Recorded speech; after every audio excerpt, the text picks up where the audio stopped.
Hey, beautiful people. Welcome to the very first episode of Versus Versus, where I will choose two prolific artists to see who had the best discography. During this series, I will be as objective as humanly possible and judge their music solely based on its merits. And this series is also a great way for me to introduce myself to the music of artists I have a profound respect for, but never took the time to listen to most of their albums. For example, today, the artists I am covering are none other than Whitney Houston and Mariah Carey, two of the biggest pop stars I've ever witnessed in my life. You have a firm grasp on the obvious, buddy.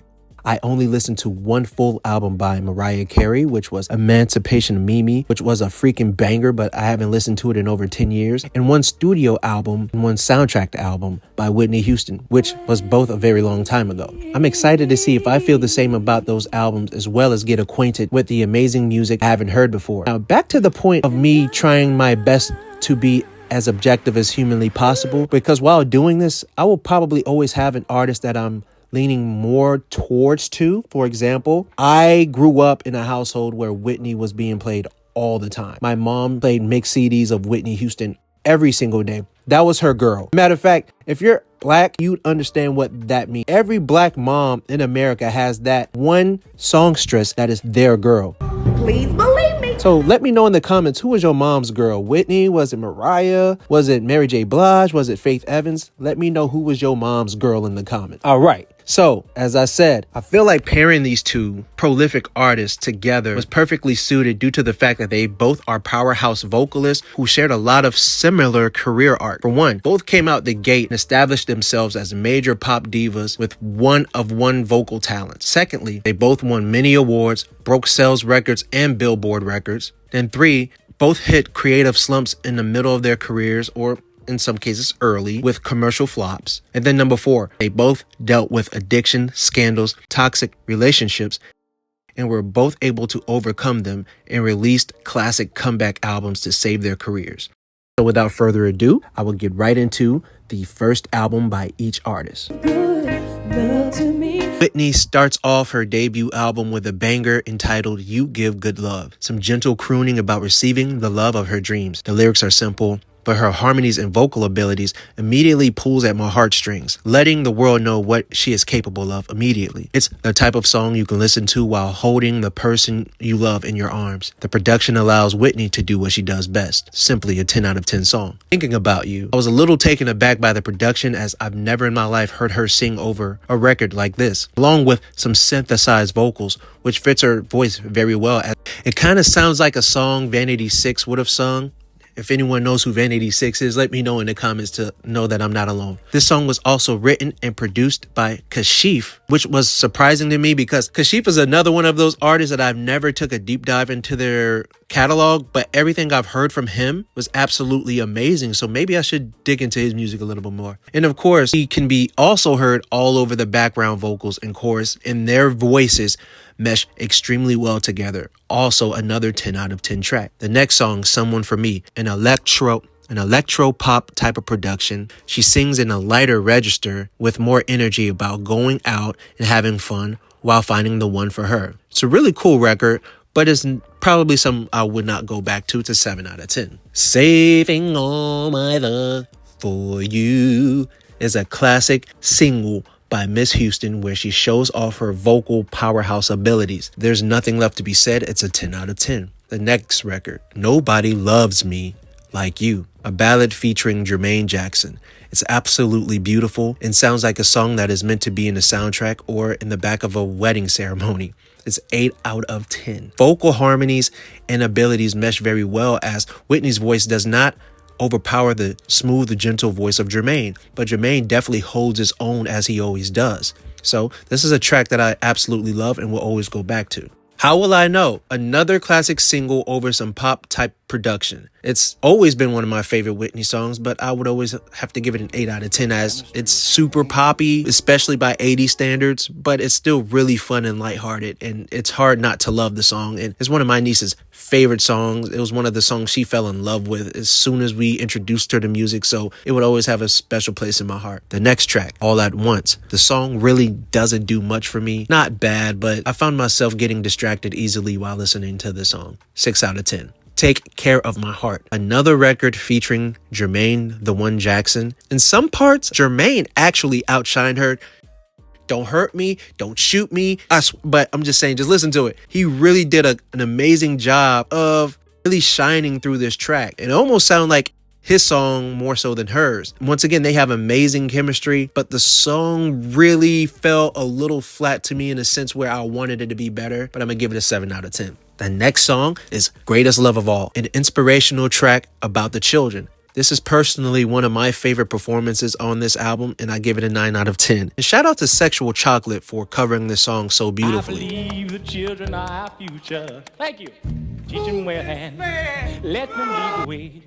Show them all the beauty they possess inside. Hold Me, a closing duet with the late great Teddy Pendergrass. Immediately I'm drawn by his warm, heavy voice, and then Whitney gives us a soft, whispery register, which adds great balance to the song. They both maintain their identity while also giving something special to the song. Overall, this album is really strong, a great debut. I graded it an 84 out of 100. Mariah Carey's self-titled debut album starts off strong with Vision of Love. She sings about finding the love she has envisioned her entire life. Out of the gate, she shows the world that she is a powerful vocal house. The fuck is he talking about? And gives us a performance to remember. It's easily a 9 out of 10 song. The next track, There's Got to Be a Way. She switches it up with a very inspirational message about bringing us all together. It's a very gospel-esque track, which also shows her that she can shine in the gospel and praise world, as well as the pop and R&B world as well. So she gives us two contrasting type of tracks within the first two songs of the album. The next song is I Don't Want to Cry. She sings about not wanting to cry over a love that is no longer. I love the toned down production while also maintaining this feeling of carnality. Is that a word? Carnal. It gives a carnal feeling. Her vocal performance is nothing short of beautiful.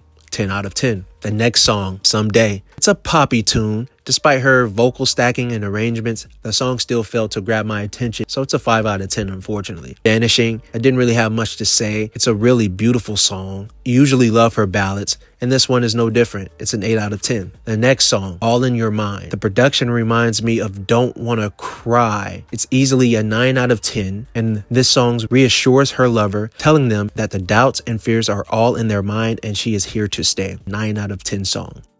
Alone in Love. I love when she sings over this kind of production. It fits her voice better than the high energetic pop arrangements. Easily a 10 out of 10. She sings being in a one-sided relationship, giving your all while getting half in return. And I know a lot of us have been through that. I definitely have. And it's one of those most emptying and heartbreaking feelings that we go through, or experiences that we go through in our young adult life. The next track, You Need Me. Another song, despite its high energy, just didn't speak to me. Her vocal performance made up for what I didn't enjoy, so it's a 7 out of 10. Sent From Above. This track immediately pulled me in with its groovy vibe. It sounds like nothing else on the album. I like the ambition, but it failed to grab me on the verses, but the chorus saved the entire song, so it's a 6.5 out of 10. Prisoner. From the jump, I knew this song wasn't for me. It sounds like a Stevie B song, and I usually only like his music ironically sometimes, so 4 out of 10. Love Takes Time. She bounces back and closes the album strong. It's a 10 out of 10. I really don't have much to say about it, but yeah, there we go. So with that said, the album is an 85.6 out of 110 possible points earned, which equates to a 78%, a C+. So who gets the first round? The one, Whitney Houston. Yeah. Whitney Houston gets the first round. Let's go. But let's see if Mariah Carey can bounce back in round 2.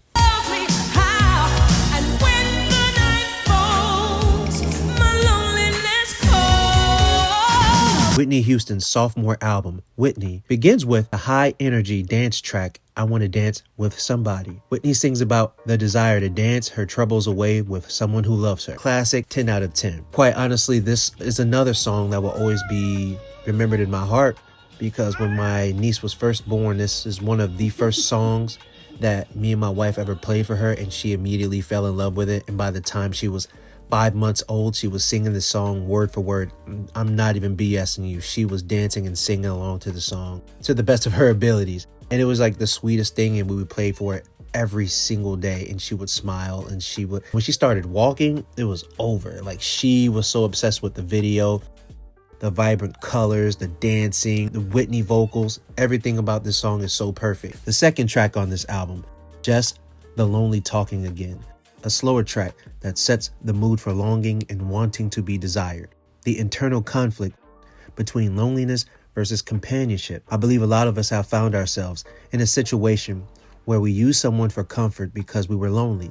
So she asks, are you really ready for love, or is it just the lonely talk? A 9 out of 10. The album's next track, Love Will Save the Day. She picks it back up with a classic 80s pop groove. It's a cool listen, but nothing special. She sings about no matter how hard life may get, love will save the day.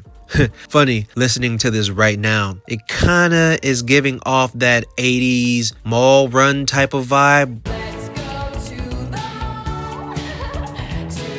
It sounds super generic lyrically. I honestly skipped the end, and it's a 6 out of 10 type song. The album's next song is Didn't We Almost Have It All? A beautiful ode to the love that was almost forever. She showcases her signature vocal strength and belting. And this song sounds like the type of song that would play in the background of an 80s romance film. It's super sweet and simplistically lyrical. Her performance carried the track, and it's an 8 out of 10. So emotional, it's about constantly having the one person on your mind in the worst way, as she already has someone at home. It's definitely an emotional battle, and it's an 8 out of 10. Where You Are. My interpretation of this song is longing for someone who is no longer with you. The grief of constantly being reminded of a presence that you will never see or feel again. It's a pain that no one truly heals from. We just have to learn how to manage it as we go along through life without them. The next song, Love is a Contact Sport. To be honest, the song really didn't do it for me. Gives off that 80s aerobic class music. The next song, You Are Still My Man. The song is what the title suggests. It's a great performance by Whitney, but the song still falls short. For the Love of You is her take on the classic song by the Isley Brothers. The updated production gives an added element that complements her soothing voice. It's a 10 out of 10, and honestly, it saved the album. The next song, Where Do Broken Hearts Go? It's such a beautiful song for the people of the broken-hearted community to relate to. Where do we go to feel something again? Beautiful song, a 9 out of 10. I know him so well. I really wanted to love this song so bad, as the performances between the Houston women are both stellar, but the material just felt too safe for me. And I don't think I'll listen to it ever again. To be honest, my entire take on this album so far is super formulaic. It's safe, as it followed almost the same beat as her first album, but it was a little bit flatter. Like, a lot of these songs sound like they were songs recorded during her first album run, but they just didn't put it on the first album and decided to put it on this album. And I don't know, I just didn't really like it. As you can see, this album graded an 86.5 out of a possible 110 points, which equates to 78%, which honestly, before grading this, I thought it was going to be lower, but with her performances, she still saved it with a 78. With Mariah Carey's sophomore album, Emotions, she delivers exactly that throughout the entire album. With the song's album title track, she sings about the waves of emotions that she feels when being in love. She sings with such high energy. I deeply enjoy how this sounds like a praise and worship track, but with elements of soul and pop. Giving this song anything less than a 10 out of 10 would have been a crime. The album's second song, And Don't You Remember, is a complete contrast in tone to the title track, where she reminisces about how good the love used to be. Most relationships go through rough patches full of ups and downs, but it's about how the partners communicate that will break or make them. She believes this relationship is done due to her lack of experience. Her vocals were nothing less than immaculate. Another 10 out of 10, strong track, and Can't Let Go. The production is definitely baby-faced inspired, which I like. She begins with the track in her airy register head voice. The song is about just being able to let go no matter how hard things get or how hard she tries. This type of love romanticizes toxic relationships. Remember, even at the worst of times, you must have a breaking point and know when to choose yourself over remaining in a relationship that bounds you to misery. Once again, another 10 out of 10 song. Make It Happen. A song that starts with a groovy bass line that Mariah hops on with her airy vocal register. I love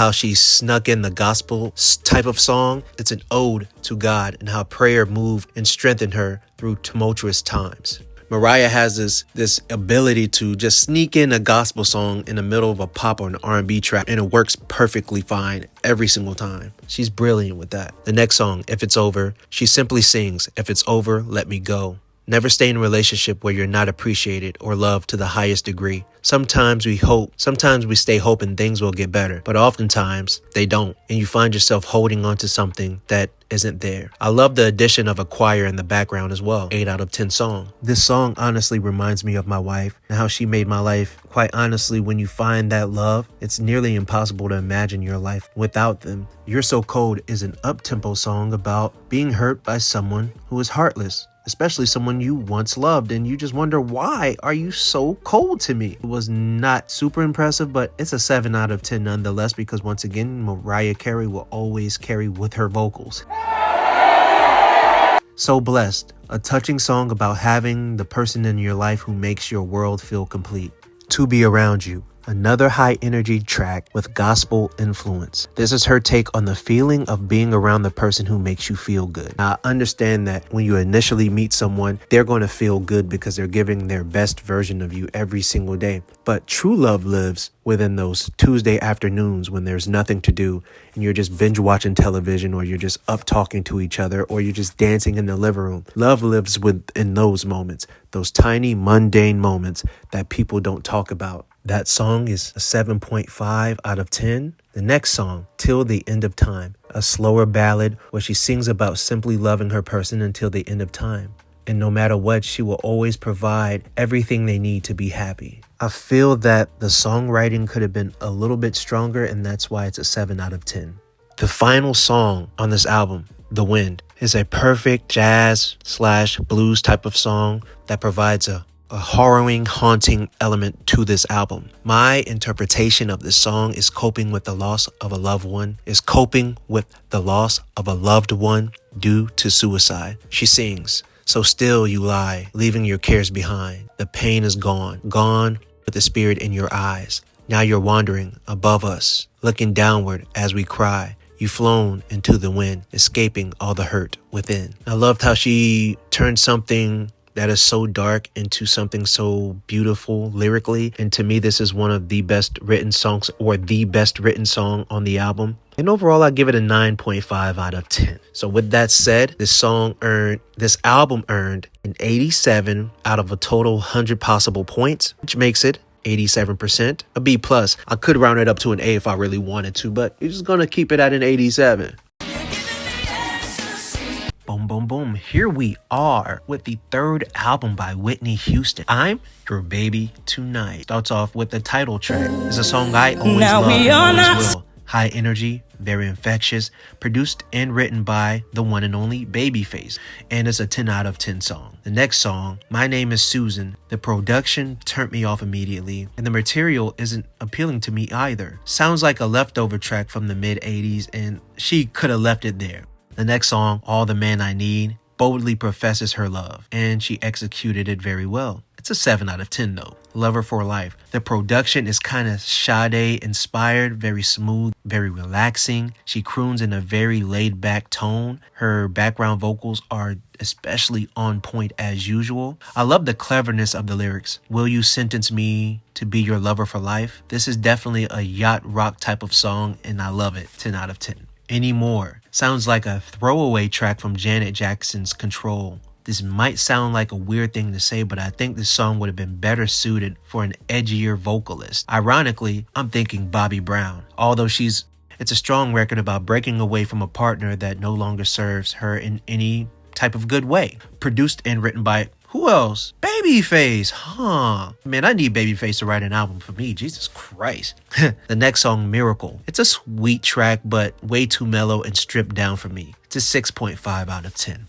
The next song, I Belong to You, gives a very groovy, smooth opening before Whitney begins to sing. It's a very strong track about affirming her lover that she belongs to him. 9 out of 10. Who Do You Love? It kind of sounds outdated by 90 standards, but it's still a decent effort that will inspire you to dance.